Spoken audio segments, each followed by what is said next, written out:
Hi everyone and welcome to another card making video. It's almost Valentine's Day, so I'm sharing another card idea with you. I combined some different Lawn Fawn sets to create this fun scene. Without further ado, let's jump right into it. Spreek je Nederlands? Is ondertiteling beschikbaar. First of all, I started coloring my images. I use my Copic markers to color all the images, and you can see the color number on the left of my paper so you know which color number I use. The octopus is from Ocean Shelfie. The plants, rock and heart-shaped bubbles are from You Are Sublime. One of the plants is a variation I found in I Like You a Lol. The typewriter and the paper are from You're Just My Type. You can find the two envelopes in love letters. I stamped all images with Lawn Fawn jet black ink. If you want to see all the supplies I used, check out the blog post I linked in the description to learn more about that. If you want to skip watching me color, you can skip to the time that pop-ups on the screen now. You can also find the clickable time link in the description.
After I'm done coloring, I like to go over the inner lines with a black fine liner to bring back some details. This is totally optional, but for me it makes a difference.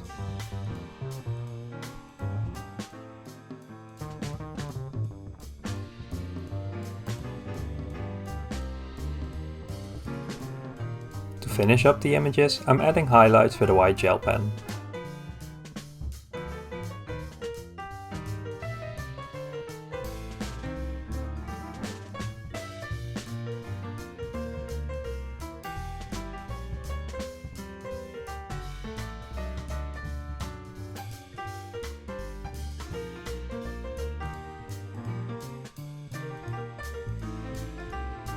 I die cut the images off screen. With the largest die from the outside in staged rectangle stackables, I cut a rectangle out of cardstock suitable for ink blending. I'm using Crafter's Companion white stamping card for this. Now I'm going to ink blend a simple gradient with Distress Oxide Speckled Egg and Salvage Patina. I'm working from one corner to just over the middle with Speckled Egg first. Then I turn my paper and do the same with Salvage Patina. I go back and forth between the two colors to blend them together.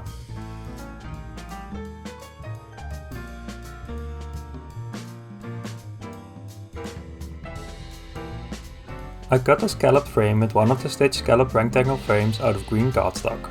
I place this in an angle on my background.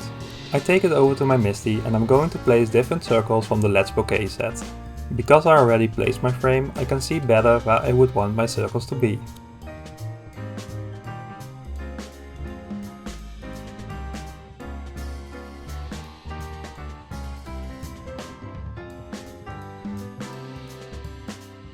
I'm using Memento Luxe Wedding Dress to stamp these circles onto my background. I repeat this a few times till I'm happy with the whiteness of the solid circles. They don't have to be super crisp, but I want them stamped enough times so you can see them properly. I left the background to dry for about 15 minutes till I continued with this step. I'm brushing on baby powder to make the background anti-static, and if there are any really wet spots it will cover those as well. Again, I'm placing the circles on my background so I can stamp those with clear embossing ink, because I want to heat emboss them with transparent powder. I stamped it 2 times to make sure I stamped it well. Next, I'm shaking on the transparent embossing powder. When I tap off the excess, I notice that there's still powder where I didn't want it. That's okay. Maybe I didn't let it dry long enough, but because it's transparent powder for an ocean background you won't notice it that much. So I brush off as much as I can, but I don't put too much effort in to get every speck off.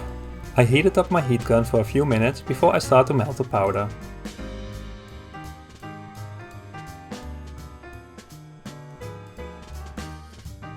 Off screen, I'm splattering on some white paint and metallic blue watercolor. I made a craft paper card base. With the largest die from the large stitched rectangle stackables, I cut a rectangle out of a paper from the Sweater Weather Remixed Petite Paper Pack. I glue it onto my card base with my ATG gun. I saw that I had some craft paper excess, so I used my steel ruler and a sharp hobby knife to cut that off. Now I'm adding tin foam tape to the back of my background.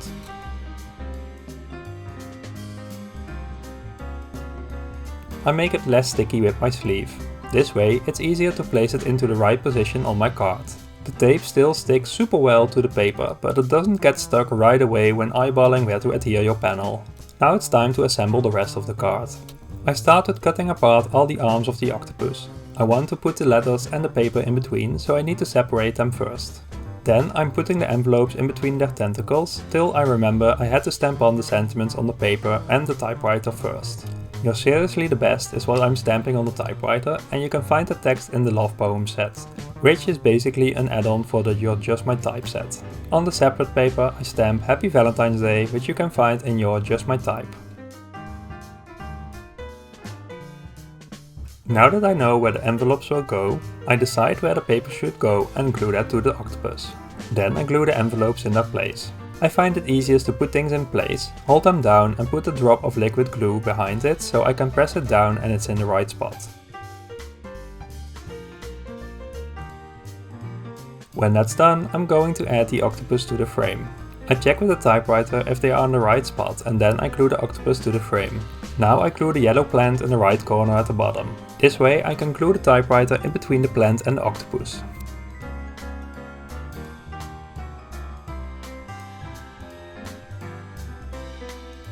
Before I glue the whole frame to the card, I finish it up with all the other images except for the bubbles.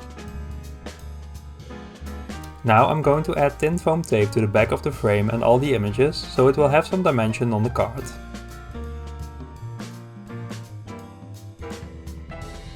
I don't add foam tape to the bubbles, I just glue those down with liquid glue.